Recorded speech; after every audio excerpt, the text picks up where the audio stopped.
역대하 20장 1절에서 13절까지의 말씀입니다.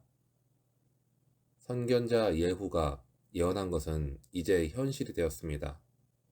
여호사밧이 하나님을 온전히 섬길 때에는 숨죽이고 있던 모압과 암몬 자손들이 이제는 정말로 연합해서 유다를 침공해 온 것입니다. 여호사밧은 이것이 예후를 통해 예고되었던 하나님의 징계라는 것을 깨달았습니다. 이전 같으면 담대하게 하나님을 의지하고 전쟁터로 나아갔을 테지만 지금의 여호사밧은 두려워하며 금식을 선포하고 온 백성과 함께 기도하기 시작했습니다. 그는 다른 나라에 원군을 요청하거나 적군에게 항복하고 일단은 이 위기를 모면하는 방법을 생각하기보다는 먼저 온 백성과 함께 하나님 앞에서 금식하며 간구하는 것을 선택한 것입니다. 이 전쟁이 하나님의 징계로 온 것이기 때문에 아무리 막강한 군사력을 동원해서 전쟁을 한다 할지라도 싸워서는 결코 이길 수가 없고 하나님 앞에서의 겸비함만이 이 징계를 이겨내는 열쇠라는 것을 그는 직감한 것입니다. 여호사밧의 최전성기에는 무려 116만 명의 대군이 있었습니다. 그리고 이때에도 적지 않은 군대가 있었지만 하나님으로부터 나온 전쟁의 승패는 하나님의 도움 없이는 결코 승리할 수 없다는 것을 그는 직시한 것입니다. 그래서 여호사밧은 우리에게는 대적할 능력이 없습니다. 우리는 어떻게 할 줄도 알지 못합니다. 그렇기 때문에 오직 주님만을 바라봅니다. 라며 겸손히 기도했습니다. 여호사밧을 포함하여 모든 백성이 함께 금식하며 겸비한 자세로 이렇게 기도할 때 하나님은 뜻을 돌이키셨습니다. 죄에 대한 징계로 시작된 이 전쟁이 이제는 승리의 전쟁으로 바뀐 것입니다. 이것이 하나님 앞에서 낮아지는 기도의 능력입니다. 이스라엘 온 백성이 오직 주님만 바라봅니다 라고 기도할 때 징계는 구원으로 바뀌고 하나님의 진노는 긍휼로 바뀌었습니다. 우리의 인생 가운데 우리가 어려운 일을 당할 때 우리도 우리 아버지 하나님 오직 주님만을 바라봅니다 라는 이런 기도를 우리는 기억해야 합니다. 우리도 여호사밧처럼 이렇게 기도해야 하는 것입니다. 그렇게 겸손하게 주님만을 바라봅니다 라고 기도를 해야 합니다. 그런데 여호사밧이 한 기도는 그것이 전부가 아니었습니다.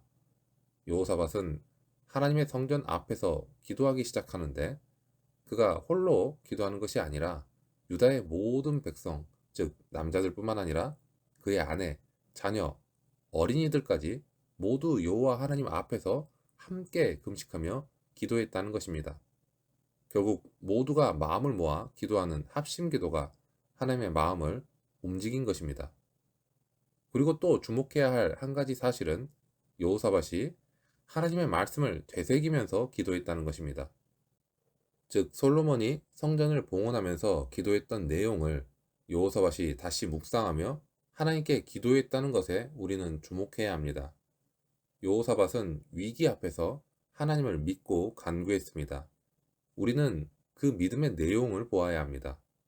여호사밧은 모든 나라를 다스리시는 하나님이 가나안 족속들을 쫓아내시고 이스라엘에게 그 땅을 주셨다는 것을 고백하고 있습니다.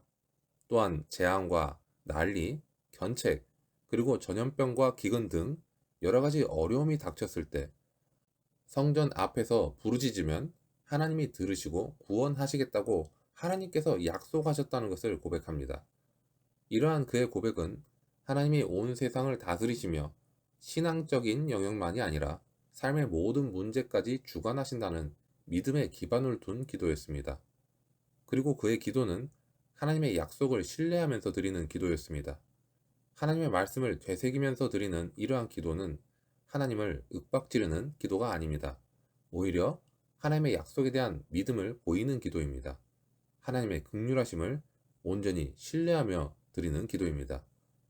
하나님을 믿는 신앙의 핵심은 바로 기록된 말씀에 있습니다. 여호사밧은 과거에 하나님이 이스라엘에게 암몬, 모압, 세일산 자손, 즉 에돔을 침노하지 말라고 명령하셨다는 것을 기억했습니다. 그들이 이스라엘의 친족에 해당하는 민족들이기 때문이었습니다.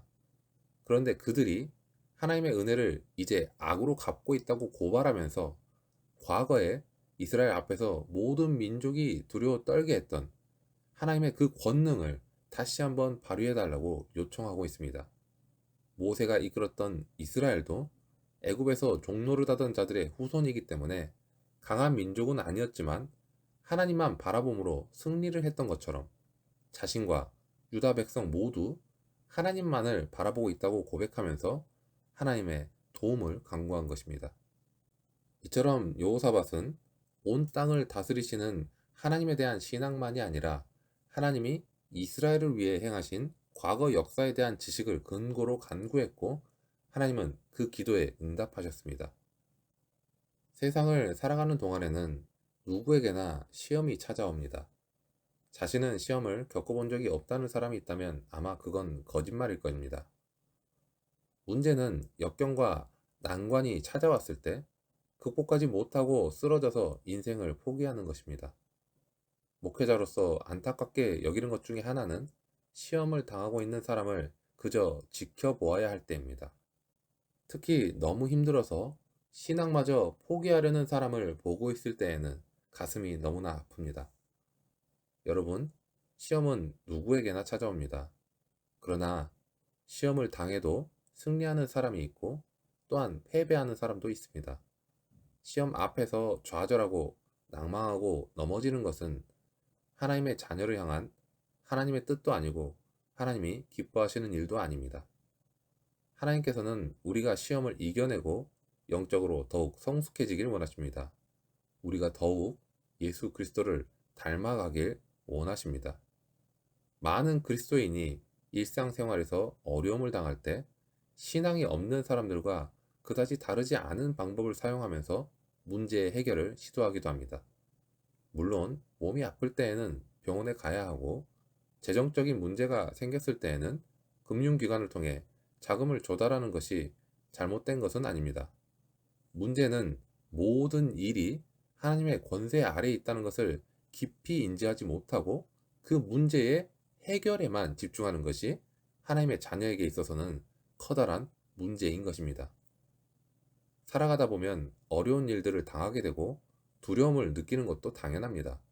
하지만 그 어떤 종류의 어려움이라 할지라도 우리에게는 주님이 계시고 아버지께 주님의 이름으로 기도할 수 있는 권세가 있으며 당장이라도 펼쳐서 읽을 수 있는 기록된 하나님의 말씀이 있다는 것을 우리는 기억해야 합니다.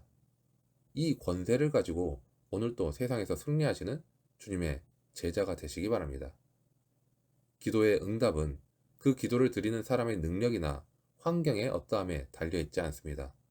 오직 하나님의 도우심, 하나님의 긍휼하심에 달려 있습니다.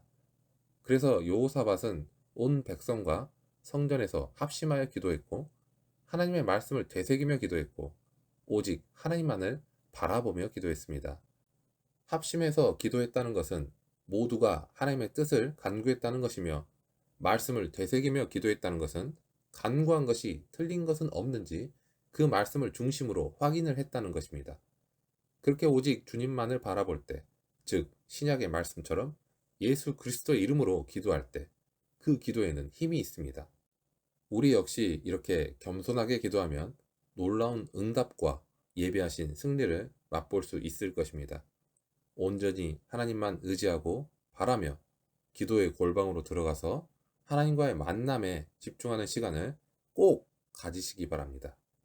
그 만남 안에서 하나님께 간절히 구하며 말씀으로 구한 바를 체크하면서 그렇게 온전히 주님만을 바라보는 기도의 시간을 꼭 가져보시기 바랍니다. 눈에 보이는 어떠함이 없어서 너무나 막연하고 불안할지라도 하나님께서 정하신 시간에 놀라운 은혜를 허락하여 주실 것입니다. 나의 어떠함이 아닌, 상황의 어떠함이 아닌 하나님의 놀라우신 뜻이 사실로 이루어짐으로 바라보고 그것이 보이지 않더라도 약속의 말씀을 증거로 믿는 모든 그리스도의 제자된 우리 모두가 되기를 소망합니다.